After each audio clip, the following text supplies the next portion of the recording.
Welcome back, guys, to the live stage at C2E2. How is everyone feeling today? It's microphone craziness. Guys, thank you so much for watching at home, and thank you all of you for being here. I'm super excited because we have Tana Ford here, and she's going to draw for us. Who's excited? Hi, guys. I'm really excited, and in a bit we're also going to be joined by Andre Meadows, who is going to come up here and help chat with you as well. But apparently he got kidnapped by Power Rangers, so stay tuned. So tell us what we're drawing here today. Okay, so I'm going to be drawing Silk, which is the character I'm best known for doing over at Marvel. She is real name Cindy Moon and was bit by the same spider on the same field trip that Peter Parker went on, and so is beloved in the comic book universe and is yet to sort of make her big screen debut in the MCU. So that's what I'll be drawing today, I think. That's awesome. You think? Yeah, so we're gonna try. Anything could happen. Yeah. This is exciting. So how? What's the process like when you're first starting out? You just kind of, drawing is a lot of just shapes. Yesterday, my writer for Silk is Robbie Thompson, who's also here at the show, and I would tell you to go visit him, but it's the end of the show. So unless you scurry away now, you'll miss him.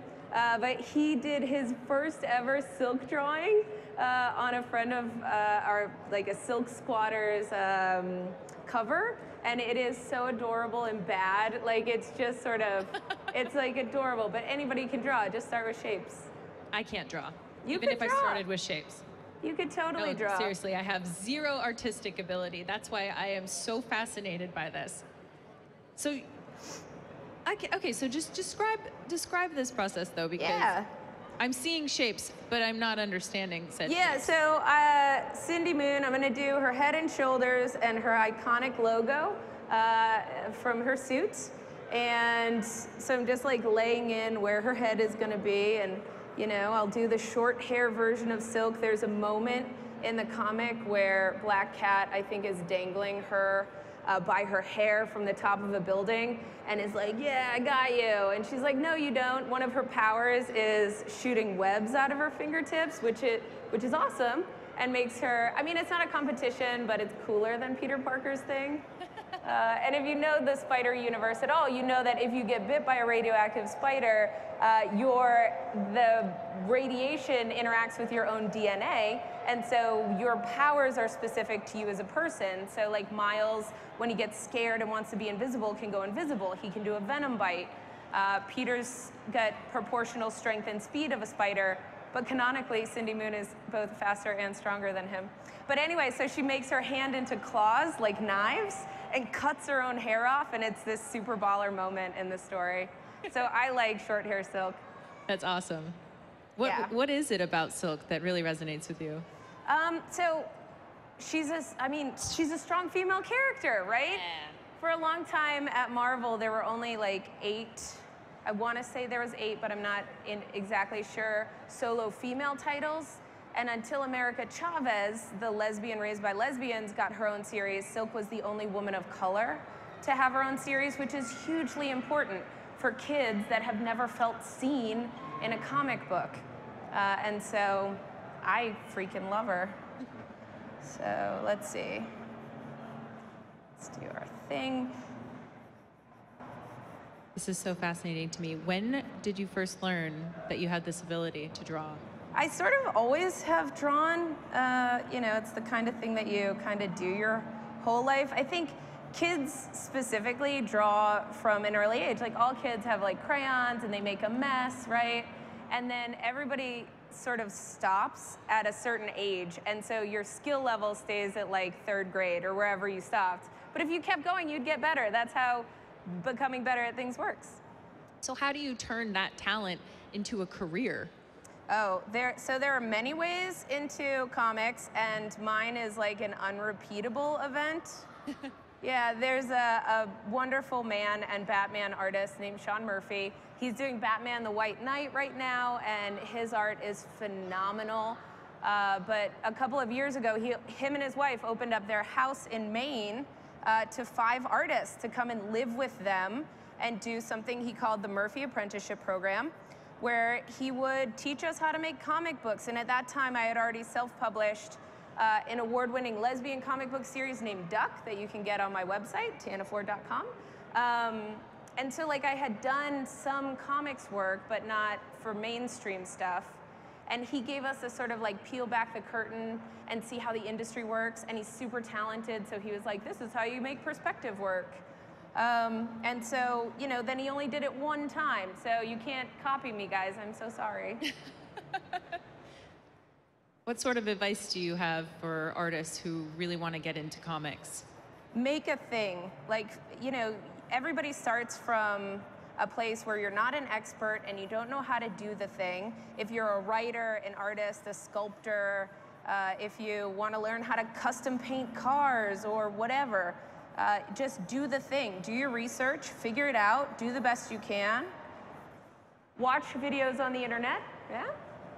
And then make a thing. Try it. Allow yourself to fail and be bad at a thing for a while.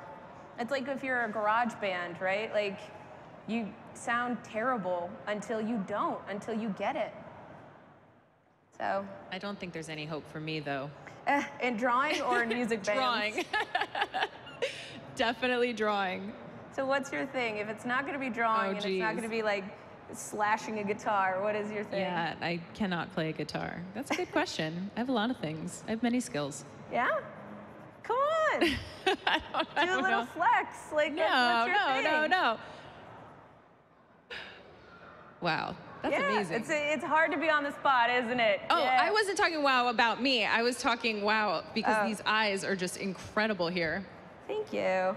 So obviously, like, you love strong female characters. Hell yeah. Were there any female characters that you grew up watching on TV or in movies or comics that, to this day, you would say really inspired you? My gateway into comics, like a lot of kids that grew up in the 80s and 90s, was the X-Men cartoon show. That was like, you know, the thing that got me into it, right? Like I don't know, it was always Saturday morning cartoons, and that was like my pathway. And so I wanted more of the stories that I was seeing every day or every weekend. And so I went to just like a grocery store. When I grew up, you had like, you could buy comic books at the grocery store or wherever. And so that was how I got into comics, and the X-Men were huge for me. They were like, you know, my comic book gateway drug. So it's very much a dream come true working in comics, but specifically to get my start with Silk and Cindy Moon. How about in TV and film? What inspired you growing up? Oh, dang. I know, that's a hard question. That's so big though, right? Like, how do you choose any of your babies? Like, I loved stuff. The thing about comic book fandom is that, like, we are all united in our deep love of things, right? Like, we don't just like a thing, we love it, and we learn everything about it, and we make it our own. So, I don't know that I could even pick a thing. Be more specific. Oof. All right, pick a TV show. Ooh, Star Trek: The Next Generation. Okay, that's a good one. That's a good one. I loved it. And it's funny, I did some podcast stuff watching it as an adult versus having like seen it on broadcast TV, and some parts of that show do not hold up. Yeah, isn't it crazy? Oh, it's so weird. But like for the time, it was important. Absolutely. I watched back some of my favorite shows from the 90s, and, well, my favorite show of all time will always hold up to me, but what was it? Xena Warrior Princess. Yeah! Oh, yeah. All time. Best show. As like a little gay kid, her relationship with Gabby really made me uncomfortable, because I was like, oh no, people can't know that I'm gay. I grew up in a very Irish Catholic town, which I love and is filled with wonderful people, but like, you don't talk about things in my family. Like, we had a lot of churches in my area, and you don't go to therapy, and you don't unpack that stuff. And Robbie and I, the writer on Silk, made a very mindful choice for Cindy Moon to both rely on her community and her friends, and to talk openly with her therapist about, with great power comes great responsibility. And those friendships and that ability for her to sort of be accountable and to have support keeps her from going dark in a really beautiful and powerful way. I think that's really important, though. Especially to Yeah. find, take your own life experiences and be able to, reflect that in your art. I think that's really cool. Yeah. Oh, Cindy is so great. And her backstory, for those of you that may not know, so she's on this field trip with Peter Parker. He gets bit, and the sort of like camera stays on him for 30 years. But in the background, she also gets bit, and when she goes home, because her superpower, one of them, is shooting webs out of her fingertips, she gets home and she can't control it. And so her parents walk into her bedroom, which is filled with a crying child that's just dripping in spider webs coming out of her body in a way that she can't fix it. And so as scientists, they decide they're gonna fix this problem. They enlist the help of a supervillain by accident, and he locks her away in a bunker for 10 years. So she's a child of it's like Kimmy Schmidt, you know that show? Oh yeah. Yeah, but before Kimmy Schmidt was a thing, and I don't think they stole it from us, but it's a thing. And so she comes out and she's fascinated still with saying 90s phrases like cool beans and collecting Pokemon, and so she's sort of a woman out of time that her growing was sort of frozen, and she's trying to find out who she is. Our first story arc, she goes immediately to her family home. She hasn't been out of this bunker in 10 years, and her family has moved. They're gone, and she has to try to find them, and it's really hard, and and she does the best that she can, but that's sort of where we join her story. But there are a lot of I don't know, 90s things. That's amazing. Yeah, in our series. And I don't know, this is a cute story. My niece and nephew were collecting Pokemon cards when I was doing Silk, and Stacy Lee was the original series artist. I took over with her, sort of there were always a few artists working on the series. And she said, Tana, we're hiding Easter eggs in the stories. We're doing small nods to different Pokemon, in the background of the story. You should add Pokemon. And I was like, okay, great. I don't know any Pokemons. And so I asked my niece and nephew, Ethan and Sakai, can you tell me something to add to this story? And they would run upstairs and get their Pokemon cards and shuffle through them together and try to figure out okay, who's it gonna be? Okay, should we do Snivy or whatever the turtle one is, or Charizard? You know. I know my Pokemon. And so it was really a sweet way for me to connect with my niece and nephew. That's really cool. Yeah. That's really awesome. Yeah. One of the things, I'm filling in color first, so I have my outline. If I were to use black ink on this right away and then do skin tones or lighter reds, it would bleed. And so I've learned to use color first and then do my line work as the last layer. So yeah, so that's what's happening sort of here as I'm building this guy up. And because I have probably zero knowledge of, drawing in general. Yeah. What is the difference between, trying to shade something using a marker versus a pencil? Well, I mean, it's hard. I also don't often draw standing up on the internet, so this is a new experience for all of us. You develop as an artist different skills depending on what you do a lot. And so when you're part of comic book conventions and the sort of community here, a big collector item thing are original art pieces. So part of that, some artists use watercolor, some just do pen and ink. I really enjoy these Copic markers. It might be Copic, but I always say Copic. And they're wonderful. You can tweet me and I'll tell you more information about them if you want a plug. They have not sponsored me. I just really love their product, and so you guys should check them out and try it. But you get good at different things. And one of the things I got good at, or arguably, is shading with markers.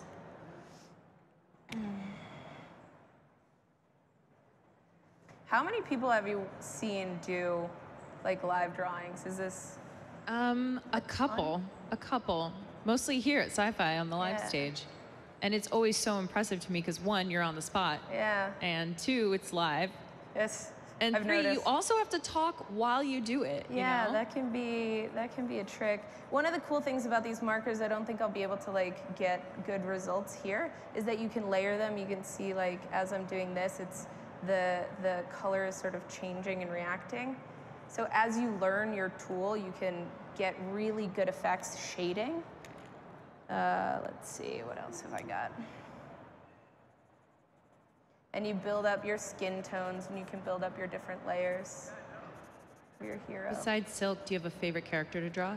Ooh, my newest series is LaGuardia, and I really love drawing 2 characters from that series. They're all, you know, they're all my babies, and I love them, but like, my absolute favorites are Let Me Live, which is an alien plant who has very like animated vines that come out all the time, and he's kind of a Pokemon in that he has like a seed shape and then like a baby shape and then a sort of full-grown guy, and so he's fun to draw. And then the main character, who is her name is Future, and she has these amazing dreads that I try to make almost a character in the book, like they just really come alive. And so that's always been fun too. Are you a doodler? Do you like draw on everything? Every single leave thing, like napkin every drawings single behind? thing. I'm also a scrapbooker. So here's a life tip. If you're gonna hang out in public with your friends, you know, if you drink, that's great. I am a person that enjoys whiskey, but it makes it sometimes hard to remember your night. Sometimes, I mean, you know, drink in moderation, friends. Stay in school. But if you write the funniest bits that your friends do on like cocktail napkins and then save those napkins, it's like the whole night gets to be relived, and you get to sort of marvel at your wittiness and how cool your friends are. So That's I'm a doodling really on good everything. idea. My friends would probably hate it if I did that, but now I kind of want to. Well, and it's funny, so as an artist, right, like people, I'm always drawing, and it can intimidate people that don't draw every day, that stopped when they were in 3rd grade or whatever, and their art skills are like at that level. And so they feel shy, but usually they'll open right up and you'll get these really adorable like drawings of their dog, but it's the lollipop dog, so the circle and the sticks and like a little tail, you know. Yeah. And then if it's like a Labradoodle or Shaggy, they'll just do a couple like swirlies on them or something. You know, it's just so cute. And you get to like, I don't know, meet your friends, like know them a little bit better, which I love. Is it okay if I join you guys? Hey, What's welcome, going on? Andre. Hello. I said you got kidnapped by Power Rangers. I did. You're back. I mean, yes. Zordon called me, so I had to go check and see what's going on. What's happening over here? We have this Yeah. incredible silk drawing happening right now, which is just blowing my mind. That's good. I'm honestly speechless. Okay. We're doing the thing. I have to kind of step in the front here to get this guy. And we were talking about doodling. She suggests, she keeps scrapbooks. So, you know, if she goes out with her friends, you know, writes down silly things that they do and puts them in a scrapbook. Yeah, the hilarious things you say when you're talking at a bar. There is a bartender here named Daniel, and at the bar last night, we were just sort of like drawing our wine glass, the water glass, whatever. And my friends that are not artists started drawing as well. And Daniel, the bartender, got in on it as well. And so we had I have these adorable, like little distilled moments of, you know, time spent. So cool. Awesome. Do you ever like look back at a doodle that you just randomly didn't even think about it, and went, oh wow, this is actually really good? I would love for that to happen during this. But How are you feeling so far about this? I feel like she's coming together. You know, It was really nice. I know my girl, you know. Like she's my dude. Well, since we're talking about, I think I should doodle as well, since I'm late. Oh, I'm late to class. Are you gonna doodle too? I will doodle as Yeah. well. There, you're Just to pretty show- good. I'll do a before and after. Oh jeez. Yeah. No, Oh jeez. Heck yeah. All right, I'm gonna give it a try. Yeah. All right. I'll try it. What are you gonna draw? Heck yeah, do it. Are you gonna draw silk too? I'll draw. Yeah, sure. Sure. Why All not? right. I mean, I'm scared for you. I'm scared for me as well. But I I had to do believe this in before. you. Yeah. I have more faith in you. He's Oh, well, actually thank a you. really good No, doodler. don't do Yeah? that. No, he Don't is. do that. This Expectation is bar is going- He being is. raised. Don't put I- that it higher It is being expectation. raised. I can hardly draw like got- a stick figure. You gotta act like I can't do it at all, so that way, if it's even she'll be really remotely impressed. decent, you can be like, "Whoa!" He's never picked up a pencil ever. Exactly. Oh, you guys, I love it. The costume design for this character, I think, was Dave Johnson.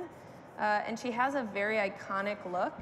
Silk, she's got these like white stripes on her shoulders that come down really well. and the big, like, iconic S. She's just, there's so much to love about this character. Go to your libraries, pick her up from your local comic book store. She's so wonderful. Join our Silk Squad, hashtag Silk Squad. Hashtag Silk Squad. We got some love for the Silk Squad out there. Yeah. I like that. Yeah, I heard that. Oh yeah, heck yeah. Do you know how writers have fanfic? Is there something like that for artists where they take their character and draw them with different, different outfits and stuff? Totally. So I'm gonna name drop a couple of amazing artists who are also professionals, but like Kevin Wada is an artist that will reimagine like the X-Men, but wearing modern high fashion. And so you've got Storm, but she's looking like she's just come down the runway. Or, like Gambit with the like pop collar, like big sort of smoky eye look, and it's fantastic. And I love that kind of thing. And I love even the sort of like cartoony reimagining. So you'll have like the Game of Thrones people, right? But it's Jon Snow, and he has like an I'm emo t-shirt on, and like the leather jacket, or you'd have Rob in like a Letterman jacket in high school, like that kind of thing I love. Yeah. And so I think that's like the fanfic version that artists do. Have you ever drawn Silk in that way? Well, I mean, sort of, because I draw her normal, like in the comic, yes, I draw her like that. But for fun, I mean, I draw her all the time at conventions, so yes. I did draw her once for a guy who was an Avalanche fan, the hockey team. Silk is a hockey player, Cindy Moon is a hockey player. In her real life as a kid.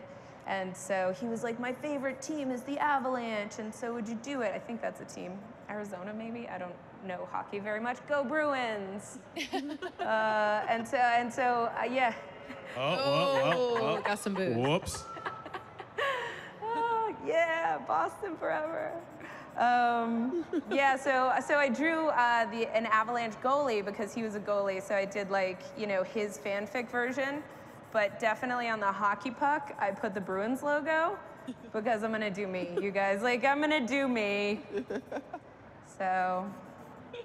How's it going over here, Andre? No, I'm seeing some. It's like when you go to Disneyland and then they have like the animator doing the thing, but you're in that class. No, you gotta wait till the end. All right, Yeah, we're gonna do a big reveal. We'll do a big reveal. I got it. This is pretty funny though. Okay. You mean like going to the animation place and they're teaching you how to? Oh yeah, we just did that recently. Yeah. Yeah, like my that. friends dragged me to the animation place and dragged you? Yeah, because I'm so bad. It's embarrassing. Oh, it's embarrassing. I still did it. I tried my best. Good. But we were drawing Baymax, which is just circles. Yeah, just shapes. Still you just start with shapes. do that. Yeah, you just start with your Circles shapes. are hard. Circles are hard. Seems to be a running theme of this convention. One of everything is hard at this convention. It's the last day. Yes. Yeah, everything is hard at this stage, but it's all just shapes. It's all just shapes on shapes on shapes. This shading is absolutely incredible, and I love her hair too. Thank you. Yeah, I love this girl. Do you have a favorite superhero of all time? Xena's or my a villain? favorite superhero. Yeah, but like a comic book, anything in like the comic book I do really universe? love Wonder Woman. Yeah. Yeah. Ugh. Trying to think who else. Wonder Woman's probably my favorite. All right, let me see if I can move our shading a little bit more. How about for you? Favorite comic book lady? Oh, comic book lady? Yeah, I decided it was lady now. Oh, no, that's fine. Let me think about it. Well, I mean, I grew more with the cartoon, but like the Storm. Yeah. Storm is cool. I feel I like want to control the weather. Oh, and Phoenix. Yes. Phoenix. Ah, Phoenix, yeah. So in the comic book universe, I don't know how up to date on X-Men stuff you guys are. In the comic book universe, Jean Grey, high schooler Jean Grey, time travels to the present. Well, there's 4 of them. So Cyclops as a kid, so before him and Jean Grey get married, Iceman, Archangel, and Beast all travel to the future. And Jean Grey reads young Bobby's mind and outs him as a gay man. This was a really big deal in the comic books and in the series written by Sina Grace. And it's this like super pivotal moment, but a fan came up to me this weekend to see if I would draw in his Jean Grey themed sketchbook. And he's like, you could do anything. You could do, you know, Phoenix. You could do the, you know, any of these, her different iterations over time. And I immediately thought of the high school Jean Grey accidentally outing Bobby, right? And being like, oh, I think I fucked that, like that. I think I fucked that up. And so that's what I drew, and it was so fun. Gosh, that's awesome. Yeah, so there's, I don't know. What is it like getting to interact with fans, especially at conventions? Oh, it's amazing. It's amazing. And the best part is always the kids. I had a kid come up to me yesterday, and she was dressed as Silk because she remembered me from last year, and she was dressed as Spider-Gwen, I want to say. And I love Spider-Gwen, you know, sisterhood, you know, friendship in comics. They're, you know, sort of frenemies, and then they become friends, Silk and Spider-Gwen. But I was like, why don't you dress up as Silk? So a year later, she shows up dressed as Silk and comes to my table, and she's like 7, maybe, you know, like, and just so happy. And oh man, that like, it matters, right? Like comics are this big, powerful thing that matter to kids and to people, and I don't know. So that's definitely the best part. Interacting with fans is wonderful. What's like the craziest thing a fan has said to you? Ooh. Well, so I also appeal, I have like cross appeal to the niche audience of like super queer people. So like, I feel like that would probably be censored for our show, guys. The craziest thing I probably can't share. All right, craziest appropriate thing. Yeah, let's see. I don't know craziest appropriate thing. Maybe like a story about how you changed someone's life. Oh, well, so my brand manager is what I call her, but my friend, Ashley, who helps me at this show and is a local to Chicago, credits Silk with feeling, she says that she has felt seen as an Asian American woman for the first time, and that Silk saved her life, and these stories that we made had a profound impact on her like everyday life. So that's a big deal, and that's not singular. Like I hear it from other, not creators, other fans as well that come up and are like, this character is so important to me and has like meant the world to me. And I get that, I feel that. Ugh. So. That must be really cool to hear though. Oh, it's wonderful. Yeah. Yeah. All right. So do you also do digital drawing as well? I do my layouts digitally. This is gonna be another plug for a company that didn't pay me to say this. The iPad Pro has changed. And feel free to send me some, Apple. You can send me iPad Pro to Tana. Yeah. It has changed the way that I've done comics. I do all my layouts digitally now. And it really like speeds up the way that I do panels. So the way comics work is you get a script, and then I translate the script into a page of art, and you start very loose, a lot of shapes, a lot of layouts, but I can like lay it out digitally, you know, if this was like a 1-page whatever, and then I could select all of Cindy Moon and shrink her down and make it just panel 1 and decide, you know, that panel 2 needs to be bigger or smaller. And so instead of having to erase it on a physical page, I can just select it and resize it, and it's a super game changer. Yeah, that's awesome. Yeah. What else? If I had brought more colors, I could work her up a little bit. What are you gonna do? I think it's incredible. Mine is looking so much different. I can't wait to see her. I can't wait to see her. Oh boy. Yeah, mine is a little bit like you know how they have like a popular movie and then they make like the knockoff movie. Oh no. That goes straight to DVD. Oh nice. That's like the overseas knockoff. Yeah, this is the lower budget version of what's going on over there. The straight to DVD version. I love it. Yeah, you gotta. This is the red box edition. Like you gotta. Oh no. You gotta, like, I mean, yeah. Yeah. How long does it usually take you to complete one panel? Yeah, so it depends on the story. If the one panel is like a full-page spread, it's gonna take a while. And it depends on how many characters are in the scene. Comics are tricky in that they are actual like magic, right? Like the art is two-dimensional. It never will change. You can pick up a Silk comic today and 20 years from now, and it's gonna be exactly the same. So you, the reader, bring yourself to it and make the magic happen, right? So the challenge for an artist is to make that world feel animated and dimensional and not static, even though all of the images there are static, they're the same. So you learn to do things. One of the tricks to making comics is learning to play with anatomy in a way that feels dynamic and real, but that doesn't it still looks acceptable. Like the leg still has to look good, Yeah. So it's a skill that you have to learn, but I don't know. So are we talking like days to complete or hours? Yeah. I can only speak to my own experience. We never have enough time to do a comic book. Deadlines are the enemy. But let's say that you have 5 weeks to do 20 pages. You want to, as a comic book artist that works professionally, you want to be able to average a page a day of finished art. But that for different artists, all artists work differently. I do all of my layouts as at once and send it into the editor and the writer, so that if they think, panel 2 should be larger, or this moment, we need to stay there, they can say that early in the stage when it's all just like rough, scribbly outlines. And then after that, I pencil an entire scene at once. If they're outside at a cafe, if she's fighting the rhino, if whatever is happening, I'll do an entire scene at the same time, because for me, it helps me keep their uniforms the same, or what they're wearing that day the same. And so I don't do 1 page a day. Some people just do page 3, and then tomorrow they'll do page 4, from pencils to inks, and scan it and be done. And I don't work that way. I work in chunks, but I average a page a day over 5 weeks. Wow, that's so impressive. That's really good. That would take me my entire lifetime. How's it going over here? When did you get your start as an artist? Today, I'm having some trouble drawing certain areas.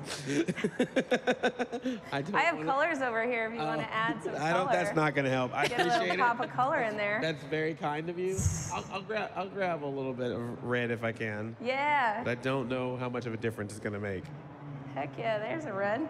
Look at you. Yeah. Using the professional. It's like professional marker. It's like putting a high-end engine on a low-budget electric car right now. It's on a jalopy, I love it. Great, Yeah. Oh, I love it. Wow. I live in Florida now, and you see that a lot, actually. You see, great fancy wheels on a very old and rusty Toyota Camry, and Right. you're just driving by, why? Or the other thing, you'll see a swamp mobile with giant tires and driving down the road like it's a normal That's thing. Florida. Yeah. That's Florida. That's Florida. So writers get writer's block. Do artists struggle with something similar? Yeah, I think, sometimes, you feel like you can't draw. A lot of artists will say that they feel like they forgot how to draw, which is insane, because obviously we're professionals, but you certainly get burnt out. A lot of it is just working through it anyway. If you wait to be inspired, or you wait to be good at the thing, you're going to be waiting forever. And that's fine if you want to do comics as a hobby, but if you're going to be a professional, you have to be accountable. And you have other people are waiting. The colorist can't get going until I finish my part, and the letterer also true. And the book can't come out on time if I don't do my part. So I'm going to give her a little green. She canonically has brown eyes, but I didn't bring any brown. Yeah. I like it.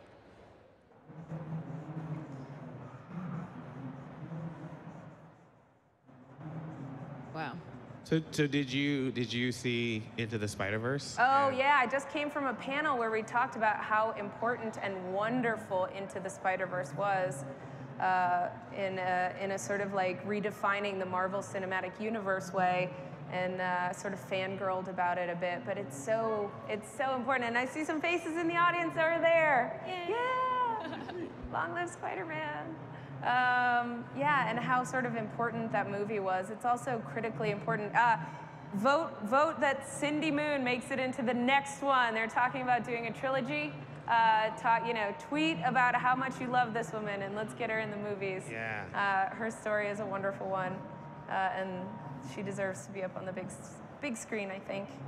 So yeah. Yeah, I heard a rumor that was going around that they were talking about with the next one or doing one with Spider-Gwen as a spinoff and putting some more in there and maybe Silk being one of them. So. Yeah, they're talking about introducing the character. There's a Marvel crossover event called, I think it's just the Spider-Women crossover event is what we call it.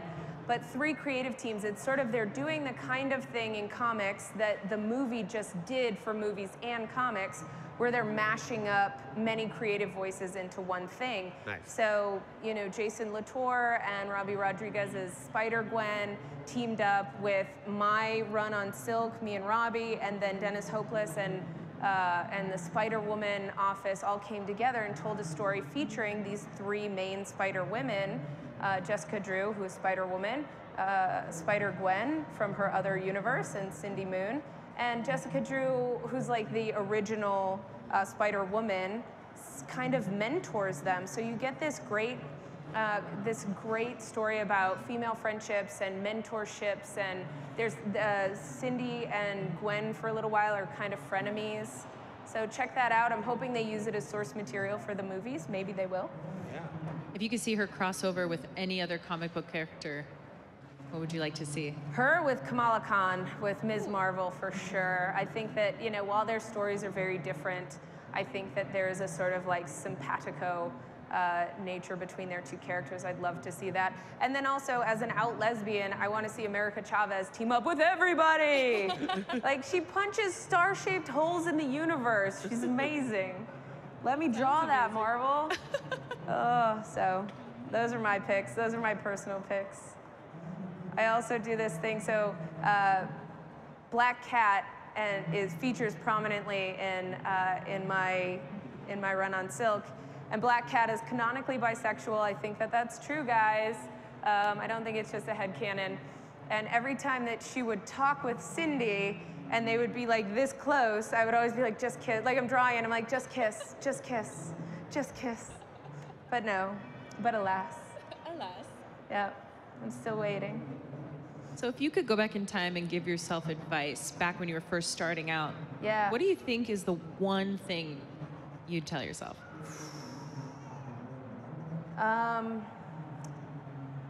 Oh, that's a good question. That's a hard question. What would I tell myself? I mean, just keep making things. It's okay to not just keep making things. I taught myself how to custom paint cars at the same time that I taught myself to make comics, at the same time that I was learning how to do like large scale sculpture. And that's like a lot, right? But I was making it work. I had a job, I paid my bills, and I was doing art. And some of the art became what supports me in my life now. And so I think just trust in the process, because there were times where I was like, oh, maybe I need to like focus on just one thing. And I think you do. You complete the comic book, you finish the sculpture, you do the thing, right? Like finish it, but it's okay to do a bunch of stuff. Yeah. Yeah, I think it's really easy to kind of get wrapped up and start and stop a bunch of different projects, and then you end up with a bunch of unfinished projects. So that's really good advice. Yeah, and it feels messy in your mind. There's no side-eye glare. There's no side-eye glare when you mentioned that. Starting and stopping. No. Yeah. I think we're about there, guys. Yeah, we got about 2 minutes left. Oh, really? Oh, gosh. Andre, you better hurry this up. I'm going. You're getting some cheers. You're getting I appreciate it. Do you want any other colors? Yeah, I mean, he just stole the other color. I think yeah. This is, I mean, this is better than anything I'd be able to do. Oh, now we've missed a chance to have you drawing this whole time, too. No, we're good. Oh, I'm just getting it now. Why didn't I say something earlier? Yeah. All good. No one needs or wants to see that. Oh, I want to. So what's going to be happening with this beautiful piece of art? So I think auctioning it off for charity would be a fine thing to do. Do you know anything about that? I don't know a whole lot about that, but I do think that that would be really, really awesome. Yeah, so if you're interested, Internet, in owning this piece of art yourself, there's probably a link or something you can go to. Probably. Back to you guys. Well, Yeah. we'll get back to you on that one. Yeah. We'll let you know in the wrap-up show. I don't know. Yeah, we'll figure it out for the wrap-up show. Yeah. We'll make sure to let everyone know where they can go to get it. Sweet. I think I'm gonna call it. I think. Yeah. I think maybe. All right, I'm doing that last minute, like marking a bunch of quick answers down right before you have to turn in the test. Yeah. I think you've been cheating off my paper the whole time. Oh, I've definitely been cheating, but don't worry. Oh yeah. It won't look like I have. Yeah, man. So close. Step off. Did I hear? Southpaw. Southpaw. Oh, Left-handed. yeah, I'm a lefty. Hecklers. Yeah, I'm a You have lefty. hecklers. It gets worse. Yes. Drawing publicly can be worse. That is that will be my either blessing or excuse. All right, Andre, you got to show us now because we are running out of time. All right, here we go. All right, let's see this reveal, Andre. Where are we headed? Da-na-na-na-na-na. Hey, that looks great! There it Guys, is. that looks great! There's my You little. did a really good job. Like this is the animated spin-off of Silk. This is like I Baby love it. Silk. I love Silk it. Babies. Baby Silk. I'd Silk buy that Baby comic. Silk. I'd buy that comic. Silk. Oh, that's fantastic. Wow. Guys, give it up for Tana. This is amazing. Yeah. That's awesome. This is yeah. really, really, really well done. Thank you so much for joining us here today. My pleasure. And thank you everyone for being here and watching. And thank you for watching at home. Be sure to stick around because we've got a really rockin' after wrap-up show. Yes, we do. It's rockin'. It is now. So yeah, and also be sure when you're talking to us on social media, use those hashtags, hashtag C2E2, hashtag It's a Fan Thing. Love to hear what you loved about C2E2 all across this weekend. Yeah. Yeah. And we'll see you soon. All right.